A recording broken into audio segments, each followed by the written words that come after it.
자리에 앉으셔서 함께 에스라서 7장 10절 한 구절인데요, 함께 말씀을 두 번 읽어보도록 하겠습니다. 에스라서 7장 10절 말씀입니다. 다 같이 일단 찾아보시고요. 에스라서 7장 10절, 에스라가 어디 있는지 또 잘 모르시겠으면 앞에 모니터를 보고 함께 읽으시면 되겠습니다. 다 함께 읽겠습니다. 시작!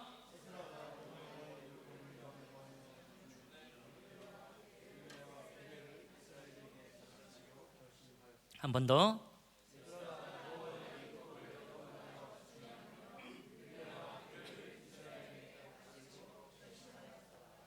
아멘. 함께 이제 말씀을 좀 보기를 원하는데요, 오늘 에스라서 말씀을 통하여서 다시 한번 하나님께서 우리에게 말씀하시고 주시는 그 메시지가 무엇인가를 살펴보기를 원합니다. 이미 이제 일독이라고 하는 이제 그 과정, 1년 일독이라는 과정 안에서 우리가 에스라서를 이미 읽었습니다. 에스라 선지자, 사실은 이제 제사장이고 이제 학사라고 봐야 되겠습니다. 율법 학사가 되어지는데, 이분이 활동했던 것은 이스라엘 백성들이 바벨론으로 포로가 되고 난 다음에 귀환할 때에, 특히 귀환을 할 때 3차에 걸쳐서 이제 귀환을 하게 되어집니다. 포로로 끌려갈 때도 3차에 걸쳐서 포로로 끌려가게 되어지고요, 귀환을 할 때에도 3차에 걸쳐서 귀환을 하게 되어지는데, 그때 2차 포로에서 이제 귀환되어질 때에 그때 지도자의 역할을 했던 사람이 바로 에스라다라고 보시면 되겠습니다. 정확한 연도를 따지기보다 대충 한 BC 500년, 지금서부터 한 2500년 전 일이다라고 이해를 하시면 되겠습니다. 그래서 1장서부터 6장까지는요 성전 재건에 관한 부분이 나오게 되었고요, 7장서부터 10장까지의 내용에서는 이제 그야말로 종교개혁, 사회개혁에 관한 부분들이 함께 나오게 되어지고, 그 중에 첫 부분 바로 7장을 보고 또 가장 중요한 10절 말씀을 우리가 함께 보게 되는 것이죠. 그래서 이 종교개혁을 하는 데 있어서 에스라가 좀 결심한 바가 있는 것을 오늘 구절을 통해서 알게 되어집니다. 연구하고 준행하며 가르치기로 결심하였더라라고 되어 있죠. 이것은 이제 가르치기로 결심하였더라만 연결되는 것이 아니라 연구하기로 결심하였더라, 또 준행하기로 결심하였더라, 가르치기로 결심하였더라 라고 이해를 하시면 훨씬 더 우리에게 더 큰 은혜가 될 거라고 생각합니다. 그래서 세 가지 부분을 보면 될 것 같아요. 첫 번째가 연구하기로 결심했다라는 표현을 우리가 한번 살펴볼 수 있겠죠. 도대체 무엇을 연구했을까? 일단 여호와의 율법을 연구하여라고 되어져 있는데요, 포로로 끌려갔던 사람들, 또 포로가 귀환되고 나서도 있었던 그때 당시의 유대인들의 정말 궁금한 것이 무엇이었을까요? 분명히 이스라엘은 선민이라고 말씀을 하셨고, 더구나 다윗의 왕조가 영원할 거라고 말하는데 왜 우리가 바벨론의 포로가 되어졌는가? 그것도 잠시 1, 2년이 아니라 70년이라고 하는 이 긴 세월 동안 왜 우리가 포로 생활을 하게 되었는가? 포로가 끝나고 나서도 과연 우리의 삶은 온전한 자유인의 삶을 누리고 있는가? 하며 나라를 우리가 이루어가고 있는가에 대한 궁금이 일어날 수밖에 없겠죠. 당연히 우리나라도 일제시대를 걸치면서 그때 살았던 모든 국민들이 지도자서부터 평민에 이르기까지 왜 우리가 일제의 지배를 받아야 되는가, 또 그 해방이 됐음에도 불구하고 지금까지도 계속해서 왜 우리는 그때 아무튼 압제를, 일제의 지배를 받을 수밖에 없는가에 대한 다양한 연구들이 일어나게 된단 말이죠. 그래서 이때도 마찬가지인 것 같아요. 그때 이제 에스라가 이제 궁금하게 되어지고 또 자신의 은사를 따라서 율법을 연구하게 되어지면서 그것을 알게 되는 것이죠. 이것은 이제 9장과 10장을 통하여서 에스라가 무엇을 알게 되었는가를 이제 보게 되어지는데요, 일단 9장 말씀을 보게 되어지면 에스라의 회개하는 기도의 내용이 나오게 됩니다. 왜 우리가 포로가 되어졌는가? 율법서를 쭉 보면서 하나님 앞에 우리의 온 민족이, 우리의 온 선조들이 죄를 지었구나라는 것을 발견하면서 죄에 대한 회개를 하고, 그 다음에 10장에선 그 회개에 대한 열매로서, 여기서 말하면 준행으로서, 실천 사항으로서 행하는 것을 발견하게 되어지는데요, 일단 에스라서 9장 1절과 2절 말씀을 한번 보기를 원하는데요, 말씀을 오늘 조금만 앞부분에서 많이 좀 읽을게요. 에스라서 9장 1절 2절 같이 한번 읽어보겠습니다. 다 함께 시작.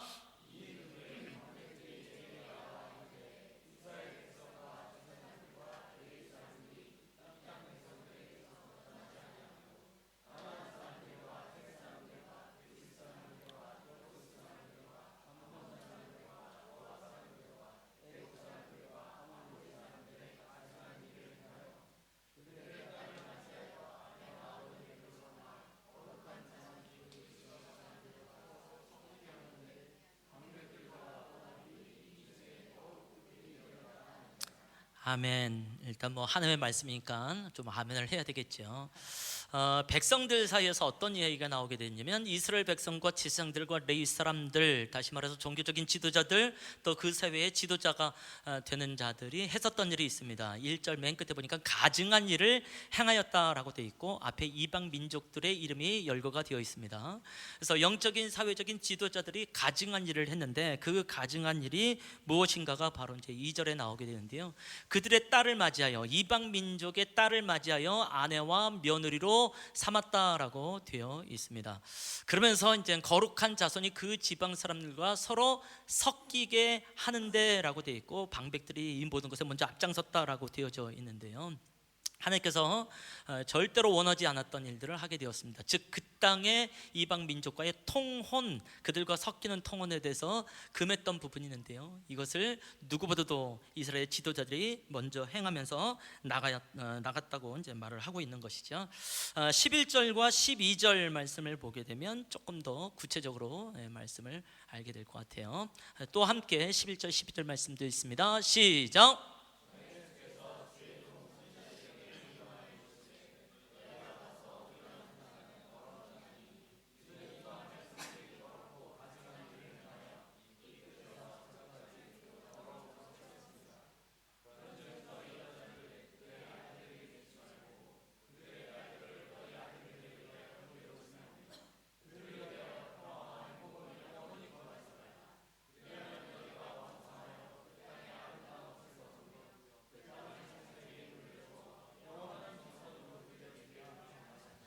아멘. 구체적으로 나오고 있죠. 11절 말씀 보니까 더럽고 가증한 일이라고 말을 하고요. 이미 이방 민족들이 그 더러움으로 이 모든 땅에 채웠다라고 말씀을 하고 있지요. 그러면서 12절에 구체적으로 너희 여자들을 그들의 아들들에게 주지 말고 그들의 딸들을 너희 아들들을 위하여 데려오지 말며, 놀라운 건 성경 말씀이 나온다는 겁니다. 예배의 풍성함, 하나님의 말씀의 풍성함을 어찌하면 좋을까요? 너무 감사합니다.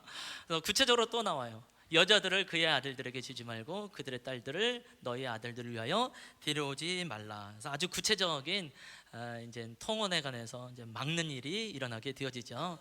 그러면 이 말씀을 이제 어떻게 하여서 그 에스라가 알게 되었는가? 이게 이제 레위기에게 나오는 말씀이기 때문에 그렇군요. 일단 레위기 18장 3절, 4절 말씀도 한번 읽어보려고 합니다. 함께 읽습니다. 시작.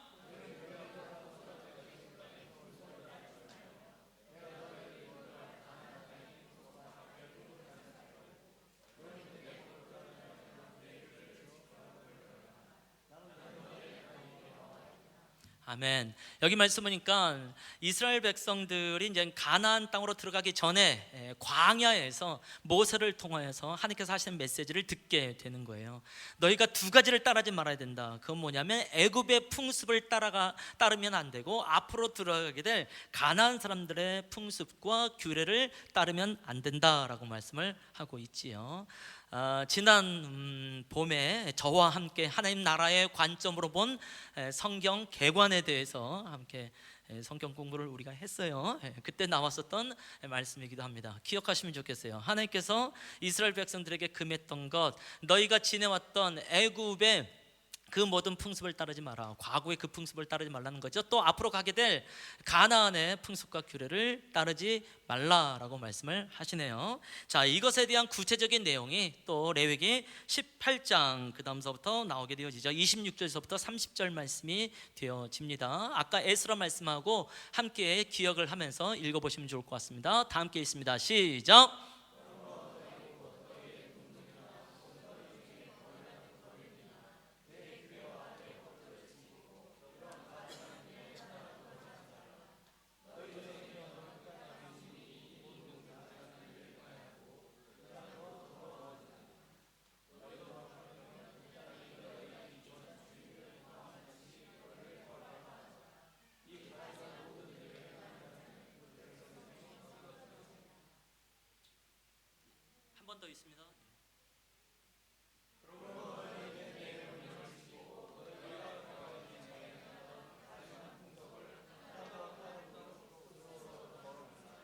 아멘.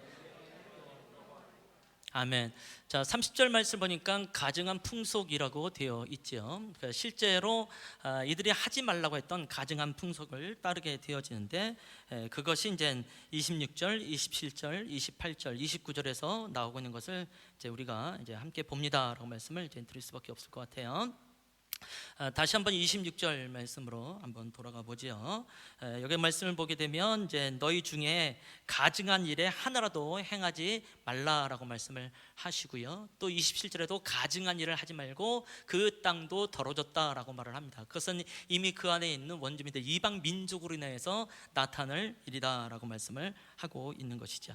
그래서 그로 동일하게 너희가 가증한 일을 하게 되어지면 28절, 29절 말씀을 보게 되니까 너희가 있기 전 주민을 토함같이 너희를 토할까 하노라 라고 말을 합니다.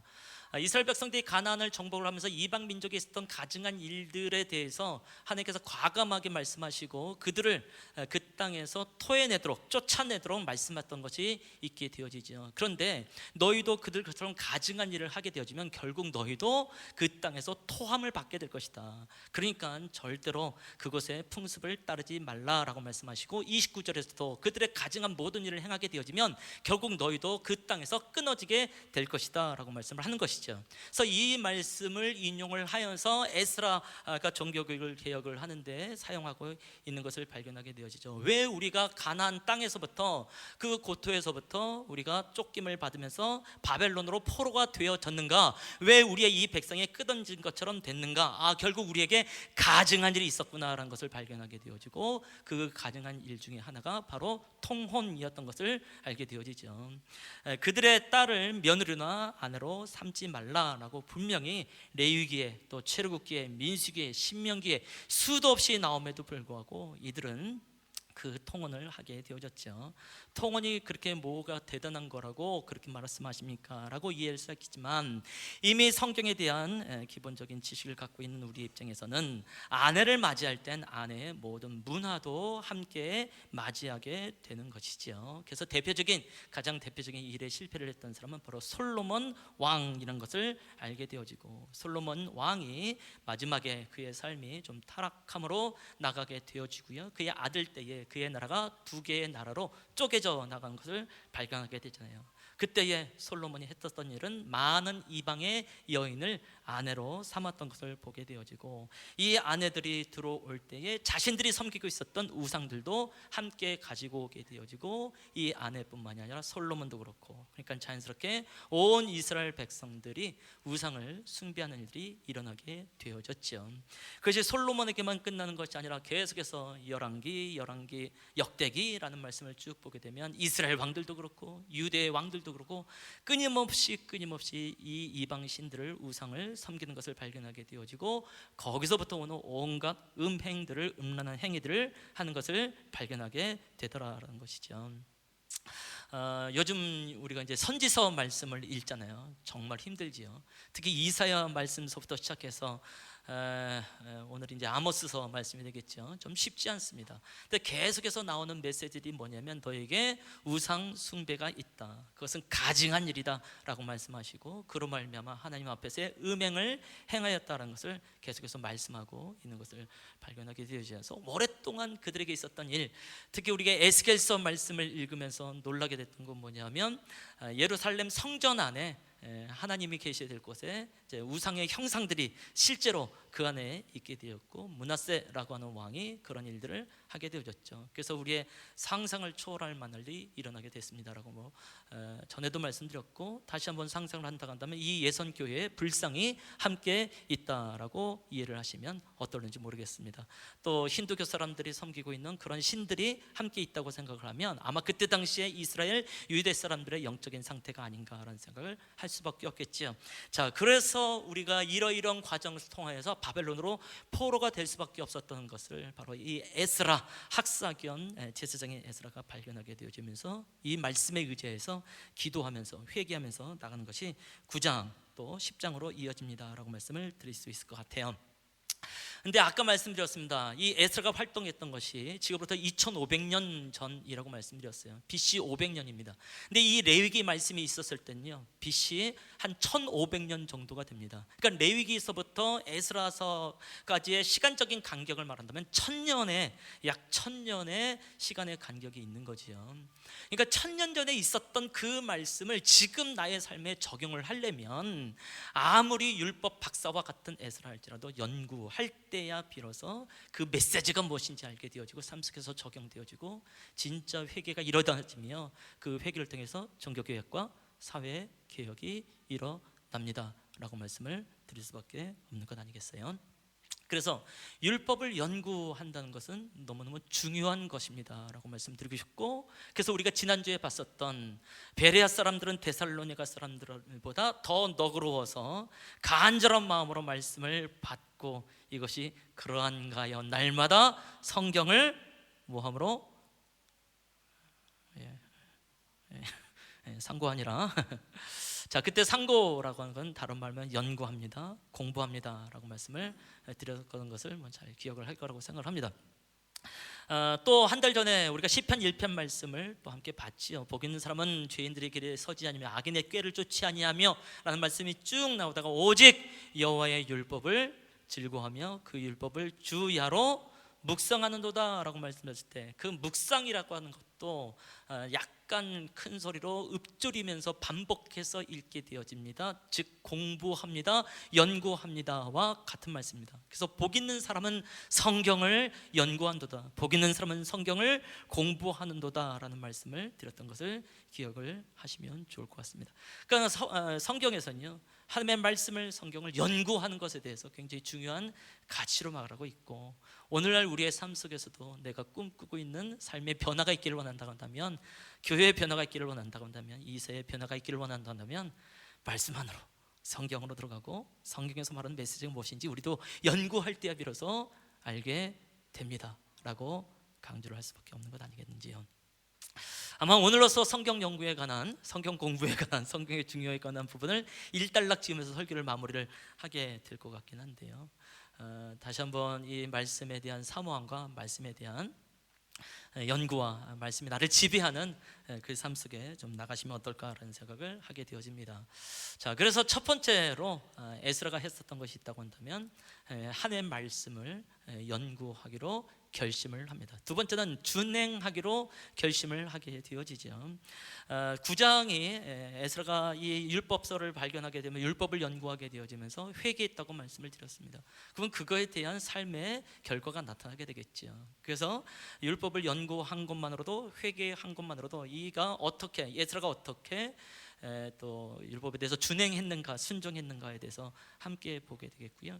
특히 이스라엘의 이제 지도자 그룹이 되는 사람들이 이제 통혼하는 일이 있다고 말씀드렸는데, 10장에서 보게 되면 이스라엘 백성들 중에 통혼했던 사람들이 누군가에 대해서 이제 쭉 기록이 나옵니다. 희한하게도 그 명단이 나옵니다. 이것은 제사장 그룹도 있고요, 사회적인 지도자 그룹들도 있게 되어지고, 어떻게 보면 약간 좀 치사하다라는 생각을 가질 정도로 에스라서 10장 말씀을 보면 온갖 이방 여인들과 통혼했던 사람들의 이름이 쭉 기록이 되어져요. 그래서 맨 마지막에 10장 44절 말씀에 뭐라고 되냐면, 이상은 모든 이방 여인을 아내로 맞이한 자라 그 중에는 자녀를 낳은 여인도 있었더라 하고 끝입니다.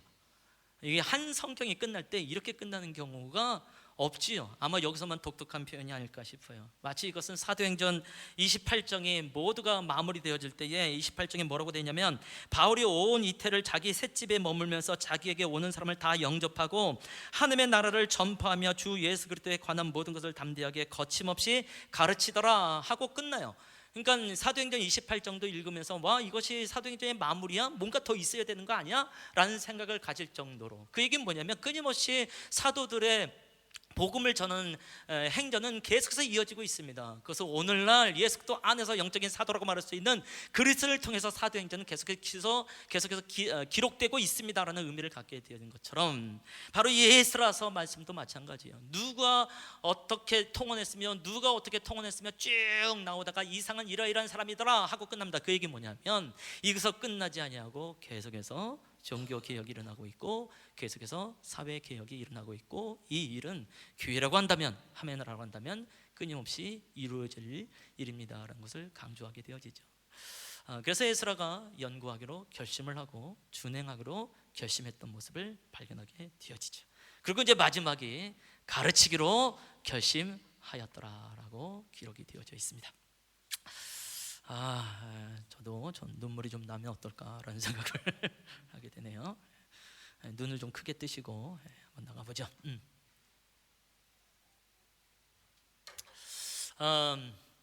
가르침을 이제 가르치기로 결심을 하는데요. 연구했던 바를 가르치는 거겠죠. 준행했던 바를 이제 가르치는 것이 되겠죠. 특히 여기서 이제 가르친다라고 하는 것은요, 교육적인 의미, 그러니까 입으로 어떤 강의를 통하여서 가르친다는 의미라기보다도 훈련시킨다라는 의미가 좀 더 강하게 있습니다.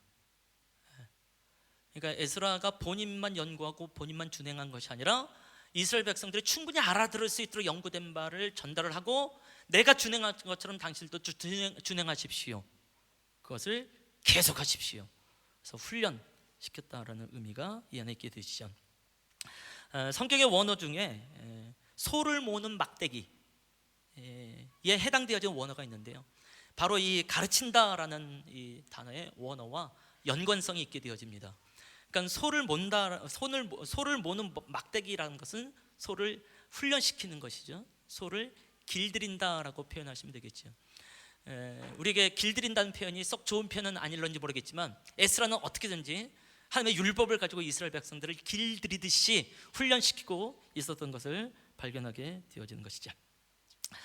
아마 이 훈련에 있어서 가장 적합한 단어가 있다고 한다면 그것은 또 반복이 아닐까라는 생각을 하게 되어지죠.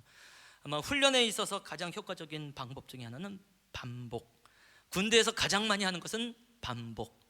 비록 제가 군대를 다녔던 사람이지만 그래도 그 반복이 무엇인지 알겠더라고요. 그래서 이렇게 반복할 거면 6개월만 하면 충분하다라는 생각을 하게 되어지고, 다시 한번 말씀드리지만 저희 집에서 모든 남자들 중에 복무기간이 가장 긴 사람은 저라는 것 다시 한번 기억하시면서, 그래서 반복을 통해서 오는 이 훈련의 효과가 정말 크죠. 이미 BBC를 하신 분들 잘 알고 계시고, 또 DTS를 다녀온 형제도 잘 알죠. 특히 묵상이라는 것을 매일같이 하게 되어지는데, 그것이 우리에게 훈련되어지고 길들여지고 그것을 통해서 나의 삶이 변화되기까지 하는 것을 발견하게 됩니다. 그러니까 절대로 이 주일날 이 한 번의 예배를 갖고 내 삶이 변화될 것은 좀 힘들다 안타깝지만 우리는 예배를 통해서 하나님의 마음을 이해하고 그 마음을 가지고 열방을 향해서 나아갑니다 라고 말씀을 드리지만, 한 번의 예배를 통하여서 그 하나님의 모든 메시지를 다 이해할 수 있는 건 아니다라는 생각을 너무 많이 하게 되어집니다. 자, 최근에 좀 그런 생각을 좀 많이 하게 되어졌어요.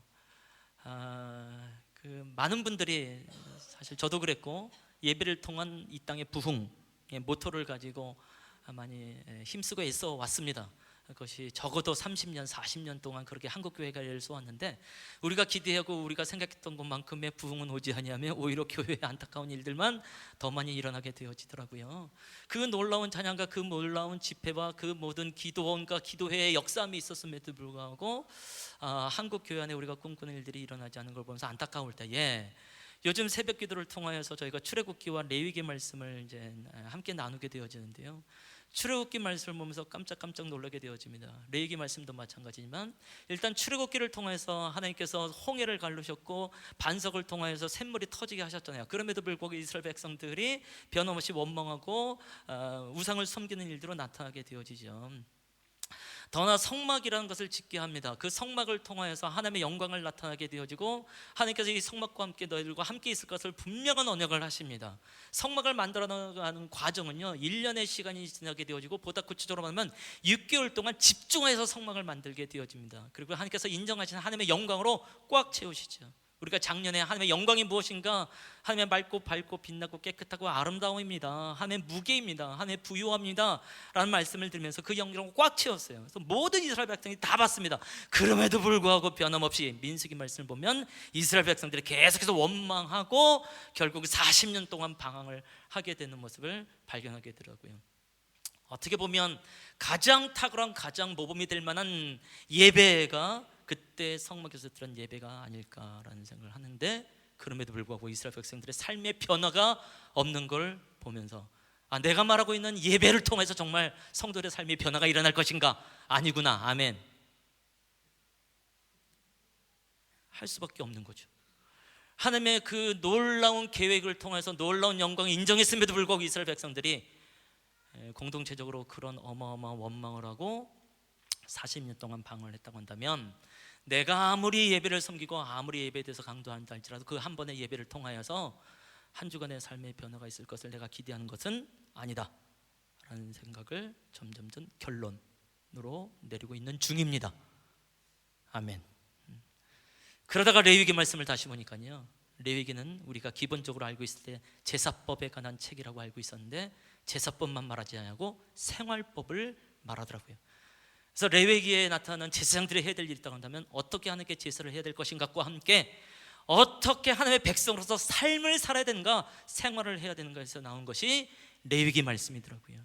하나님께서 원래 원하시는 것은 성막이라고 하는 놀라운 제사와 함께 그들의 삶을 다루는 율법을 가르치시고 말씀할 수밖에 없는 것을 알게 되어지고, 결국 오늘날 우리의 성도의 삶도 이 예배를 통해서 하나님의 은혜를 경험하고 하나님을 만나지만 우리의 삶 속에 삶의 변화가 있으려면 하나님의 율법으로 해당되어지는 성경 읽고 듣고 공부하고 암송하고 묵상하기 시작할 때에 그 은혜가 있지 않을까라는 생각을 해볼 수밖에 없는 거죠. 성도님들이요, 성경을 읽으십시다. 성경을 연구하십시다. 우리가 대단한 종교개혁을 원하지 않는다 할지라도, 우리가 대단한 사회개혁을 원하지 않는다 할지라도 적어도 삶의 개혁은 일어나야 된다고 한다면 성경을 보죠. 사실 이 레위기 말씀은 지금으로부터 3,500년 전 메시지입니다. 그런데 그 이후로 천년이 지났음에도 불구하고 에스라를 통해서 이스라엘 백성들이 영향을 줬다고 한다면, 아무리 3,500년 전 메시지라 할지라도 지금 우리의 삶을 살고 있는 우리에게, 동일한 하나님의 백성으로 여기는 우리에게도 그 영향을 주시지 않을까요? 그 믿음을 가지고 한번 읽어보면 어떨까요?